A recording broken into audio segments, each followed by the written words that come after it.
ಕೊರಿಂಥಿಯರಿಗೆ ಬರೆದ ಮೊದಲನೆಯ ಪತ್ರದಿಂದ ಇಂದಿನ ವಾಚನ, ಅಧ್ಯಾಯ 15, ವಚನಗಳು 1-11. ಪ್ರಿಯ ಸಹೋದರರೇ, ನಾನು ನಿಮಗೆ ಬೋಧಿಸಿದ ಶುಭ ಸಂದೇಶವನ್ನು ನೆನಪಿಗೆ ತಂದುಕೊಳ್ಳಿರಿ. ನೀವು ಅದನ್ನು ಸ್ವೀಕರಿಸಿದ್ದೀರಿ, ಅದರಲ್ಲಿ ನೆಲೆಯಾಗಿ ನಿಂತಿದ್ದೀರಿ. ನಾನು ನಿಮಗೆ ಶುಭ ಸಂದೇಶವೆಂದು ತಿಳಿಸಿದ ಸಂಗತಿಯನ್ನು ದೃಢವಾಗಿ ವಿಶ್ವಾಸಿಸಿದರೆ ನೀವು ಜೀವೋದ್ಧಾರವನ್ನು ಪಡೆಯುವಿರಿ. ಇಲ್ಲವಾದರೆ ನಿಮ್ಮ ವಿಶ್ವಾಸ ನಿರರ್ಥಕವಾದೀತು. ನಾನು ಪಡೆದುಕೊಂಡದ್ದನ್ನು ಮುಖ್ಯವಾದುದು ಎಂದೆಣಿಸಿ ನಿಮಗೆ ಒಪ್ಪಿಸಿದ್ದೇನೆ. ಅದು ಯಾವುದೆಂದರೆ, ಪವಿತ್ರ ಗ್ರಂಥದಲ್ಲಿ ಹೇಳಿರುವ ಪ್ರಕಾರ ಕ್ರಿಸ್ತ ಯೇಸು ನಮ್ಮ ಪಾಪಗಳ ಪರಿಹಾರಕ್ಕಾಗಿ ಪ್ರಾಣತ್ಯಾಗ ಮಾಡಿದರು. ಅವರನ್ನು ಭೂಸ್ಥಾಪನೆ ಮಾಡಲಾಯಿತು. ಅದೇ ಗ್ರಂಥದ ಪ್ರಕಾರ 3ನೆಯ ದಿನ ಅವರು ಪುನರುತ್ಥಾನ ಹೊಂದಿದರು. ಅನಂತರ ಕೇಫನಿಗೂ 12 ಮಂದಿಗೂ ಕಾಣಿಸಿಕೊಂಡರು. ತರುವಾಯ ಒಂದೇ ಸಮಯದಲ್ಲಿ 500ಕ್ಕೂ ಹೆಚ್ಚಿನ ಮಂದಿ ಸಹೋದರರಿಗೆ ಪ್ರತ್ಯಕ್ಷರಾದರು.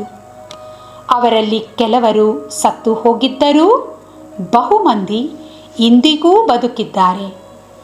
ಅದಾದ ಮೇಲೆ ಯಾಕೋಬನಿಗೂ ಅನಂತರ ಪ್ರೇಷಿತರಿಗೂ ಕಾಣಿಸಿಕೊಂಡರು. ಕಟ್ಟ ಕಡೆಗೆ ದಿನ ತುಂಬುವ ಮೊದಲೇ ಹುಟ್ಟಿದ ನಂತಿರುವ ನನಗೂ ಕಾಣಿಸಿಕೊಂಡರು.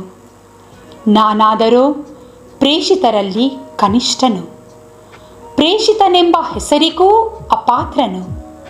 ಏಕೆಂದರೆ ನಾನು ದೇವರ ಸಭೆಯನ್ನು ಹಿಂಸಿಸಿದೆನು. ನಾನು ಈಗ ಈ ಸ್ಥಿತಿಯಲ್ಲಿರುವುದು ದೇವರ ಅನುಗ್ರಹದಿಂದಲೇ.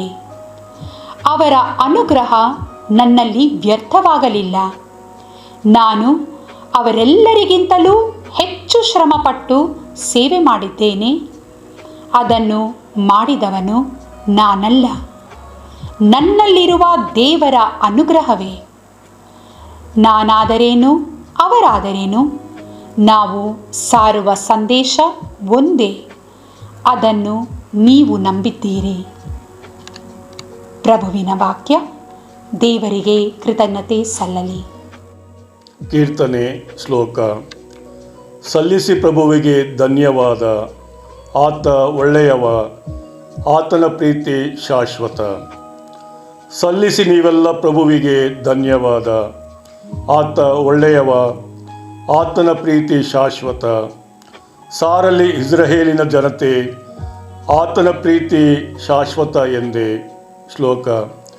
ಸಲ್ಲಿಸಿ ಪ್ರಭುವಿಗೆ ಧನ್ಯವಾದ, ಆತ ಒಳ್ಳೆಯವ, ಆತನ ಪ್ರೀತಿ ಶಾಶ್ವತ.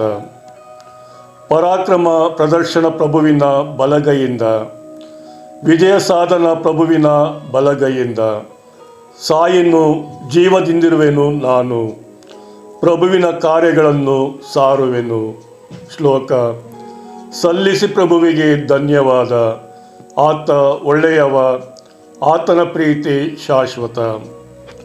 ಪ್ರಭುವೇ ದೇವನು, ನಮ್ಮ ಮೇಲೆ ಜ್ಯೋತಿಯನ್ನು ಬೆಳಗಿದವನು.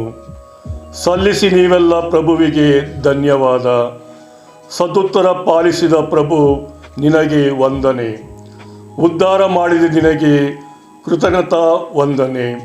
ಶ್ಲೋಕ. ಸಲ್ಲಿಸಿ ಪ್ರಭುವಿಗೆ ಧನ್ಯವಾದ, ಆತ ಒಳ್ಳೆಯವ, ಆತನ ಪ್ರೀತಿ ಶಾಶ್ವತ. ಘೋಷಣೆ. Hallelujah, hallelujah. ಪಿತನೇ, ಭೂಸ್ವರ್ಗಗಳ ಒಡೆಯನೇ, ಈ ವಿಷಯಗಳನ್ನು ಮಕ್ಕಳಂಥವರಿಗೆ ನೀವು ಸ್ತುತಪಡಿಸಿದ್ದೀರಿ. ಇದಕ್ಕಾಗಿ ನಿಮ್ಮನ್ನು ವಂದಿಸುತ್ತೇನೆ. ಹಲ್ಲೆಲೂಯ. ಸಂತ ಲೂಕರು ಬರೆದ ಪವಿತ್ರ ಶುಭ ಸಂದೇಶದಿಂದ ವಾಚನ, ಅಧ್ಯಾಯ 7, ವಚನಗಳು 36-50. ಆ ಕಾಲದಲ್ಲಿ ಒಬ್ಬ ಫರಿಸಾಯನು ಯೇಸುವನ್ನು ಊಟಕ್ಕೆ ಆಹ್ವಾನಿಸಿದನು. ಯೇಸು ಅವನ ಮನೆಗೆ ಹೋಗಿ ಊಟಕ್ಕೆ ಕುಳಿತರು. ಅದೇ ಊರಿನಲ್ಲಿ ಪತಿತೆಯೊಬ್ಬಳು ಇದ್ದಳು. ಆಕೆ ಫರಿಸಾಯನ ಮನೆಯಲ್ಲಿ ಯೇಸು ಊಟಕ್ಕೆ ಕುಳಿತಿದ್ದಾರೆಂದು ಕೇಳಿ ಒಂದು ಅಮೃತಶಿಲೆಯ ಭರಣಿಯ ತುಂಬ ಸುಗಂಧ ತೈಲವನ್ನು ತೆಗೆದುಕೊಂಡು ಅಲ್ಲಿಗೆ ಬಂದಳು.